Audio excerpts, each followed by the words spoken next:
Ravi de vous retrouver à ce sommet du Grand Paris pour évoquer ces nouveaux horizons.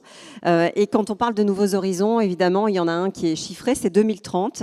C'est vrai que c'est un peu pour nous tous une date butoir pour, en tout cas, cocher, on l'aura compris, un certain nombre de cases vers ce qu'on appelle la neutralité carbone. Cela passe évidemment par des décisions politiques de transition, mais aussi parce que les entreprises du secteur mettent en œuvre et vont mettre en œuvre dans les années qui viennent pour fabriquer cette fameuse énergie bas carbone. On a entendu parler tout à l'heure de récupération de chaleur fatale et de géothermie. Vous allez voir que ce sera aussi un des sujets qu'on va aborder. Alors, peut-on raisonnablement, c'est la question qu'on se pose ensemble ce matin, imaginer une électricité décarbonée à 100%, j'ai bien dit 100% d'ici 2030. Je vais en parler avec vous. Hélène Milot, bonjour. Directrice action régionale d'EDF en Île-de-France. Qui dit électricité décarbonée dit aussi électricité produite à partir d'énergies non fossiles. Ça, je crois qu'on est tous d'accord, c'est-à-dire issue des renouvelables ou du nucléaire. Pour se projeter, on a peut-être d'abord besoin de savoir où on se situe aujourd'hui en Île-de-France, si vous le voulez bien, sur la totalité de l'électricité produite aujourd'hui. Quelle part est déjà décarbonée pour qu'on arrive jusqu'à ces fameux 100%? Bonjour à tous. Merci pour l'invitation. Alors peut-être en effet, pour bien poser le sujet de manière factuelle, sur le sujet de l'électricité en France, aujourd'hui en France, l'électricité elle est décarbonée à plus de 90%, 92, 93. Elle est produite essentiellement à partir d'énergies nouvelles et bien sûr du nucléaire, vous l'avez cité. Juste un chiffre, 460 TWh de production. Il y en a 320 qui viennent du nucléaire, donc essentiellement de l'électricité produite à partir du nucléaire. Et j'en profite pour rappeler, le nucléaire, c'est 4 grammes de CO2 par TWh produit versus 800 quand on part du charbon. Donc c'est 400 fois plus avec du charbon.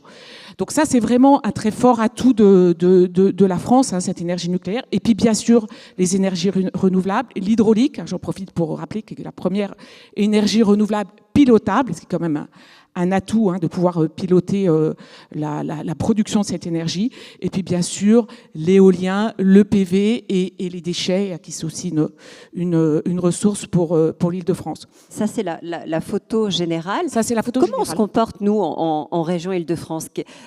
Qu'est-ce qu'on va chercher et quelle est la répartition?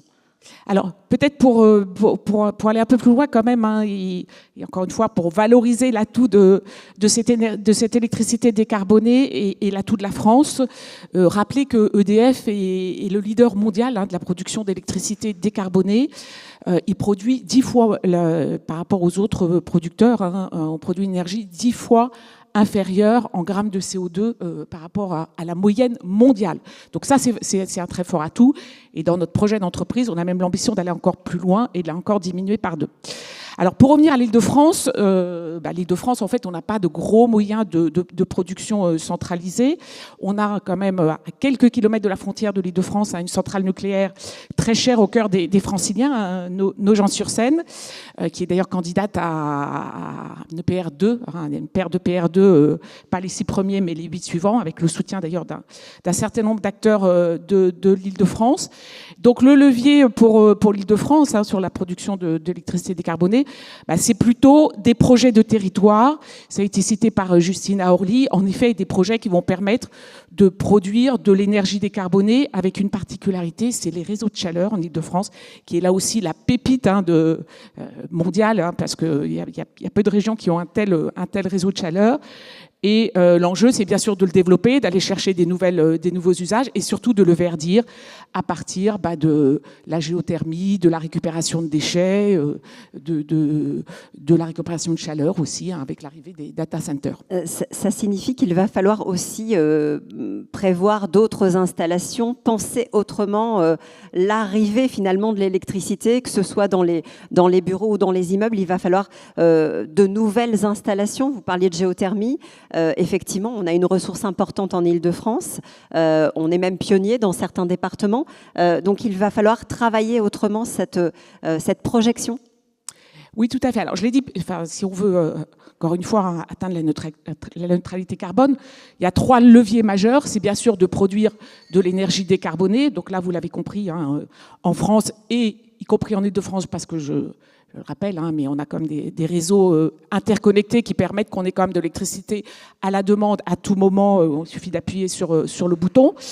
Un autre levier quand même très important, c'est bien sûr la sobriété, la performance énergétique. Et là, j'en profite pour vous partager que depuis 1 an, sur le levier de la sobriété, alors c'est de circonstance, hein, je veux dire, les Français, nos athlètes ont eu des médailles d'or, les Français ont la médaille d'or de la sobriété, hein, parce que depuis maintenant plus d'1 an, on est à peu près à 10% de gains de sobriété, tout secteur confondu.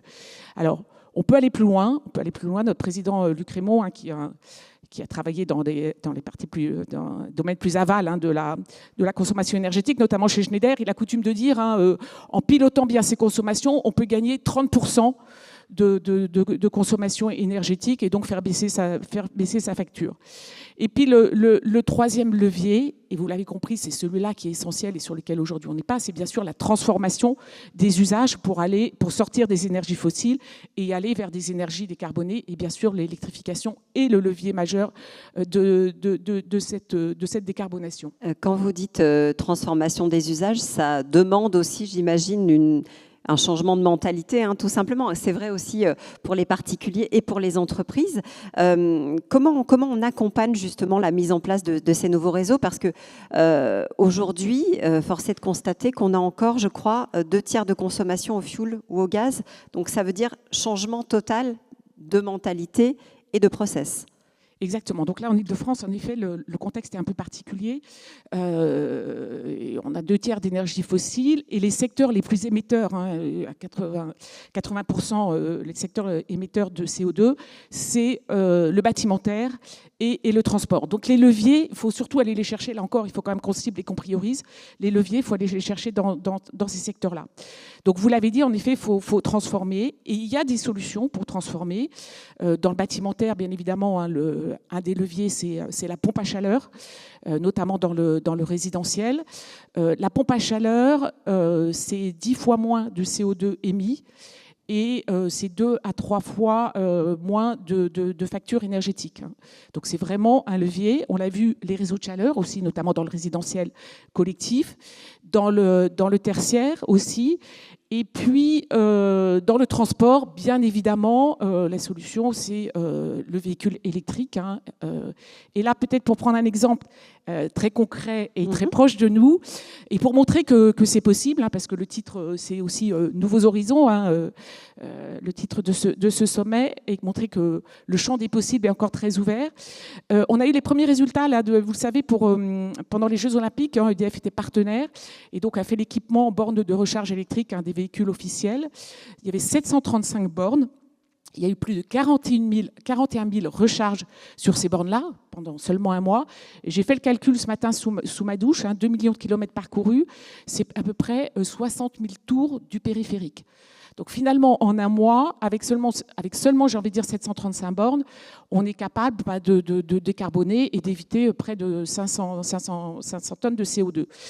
Donc tout ça pour dire que voilà, des projets sur le territoire francilien, ils sont possibles, des projets à la maille des territoires, et que finalement, ils peuvent faire aussi des grandes rivières et des grands fleuves. Alors ces projets, ils sont possibles. En tout cas, les horizons sont tracés, les routes sont tracées, mais, il y a un mais, il va falloir des bras et des cerveaux.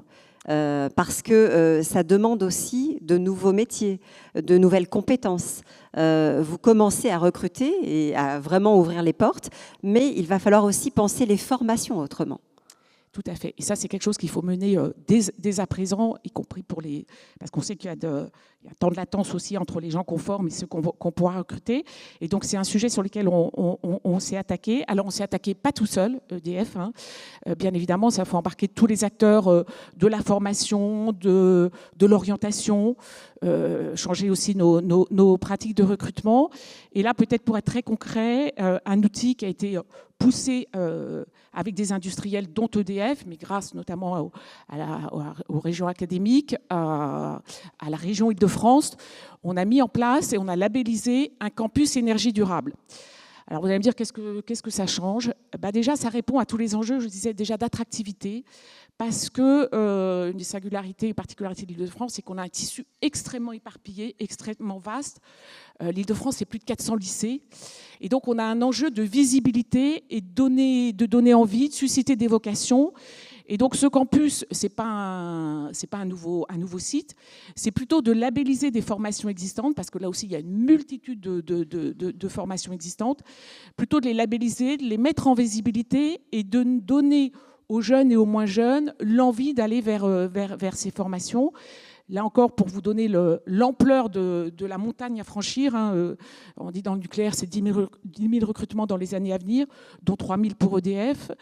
C'est pareil dans les réseaux, c'est pareil dans les services énergétiques. 5 000 recrutements dans les années à venir.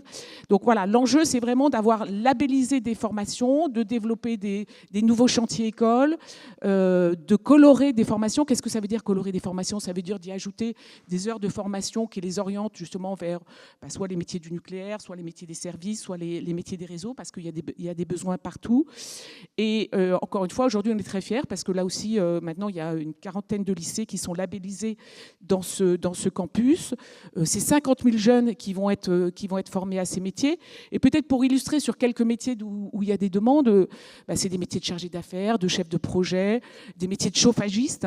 J'ai parlé de pompes à chaleur. Pour entretenir des pompes à chaleur, il faut des chauffagistes. Et ça, c'est des nouveaux métiers. Et on a besoin de créer les formations et de susciter les vocations.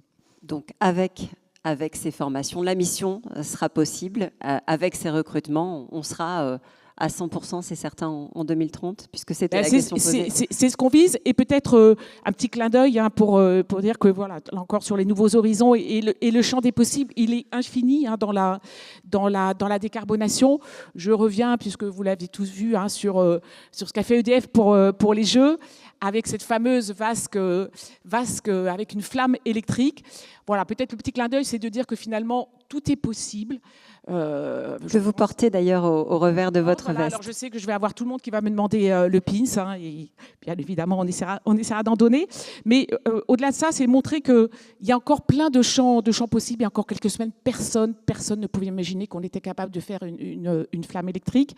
Et puis un autre objet aussi, peut-être qui est moins visible, mais qui est aussi une formidable prouesse, une première mondiale, c'est qu'on a fait des Jeux Olympiques, des épreuves sportives, sans avoir recours aux énergies fossiles, puisqu'on a raccordé directement les sites des épreuves olympiques au réseau électrique d'Enedis, voilà, qui est un réseau, je reviens à ce que je disais au début, à une électricité quasiment totalement décarbonée ou à 95% décarbonée. La boucle est bouclée. Merci beaucoup, Hélène Milot, directrice action régionale d'EDF en Île-de-France, d'avoir été avec nous pour ouvrir ces horizons.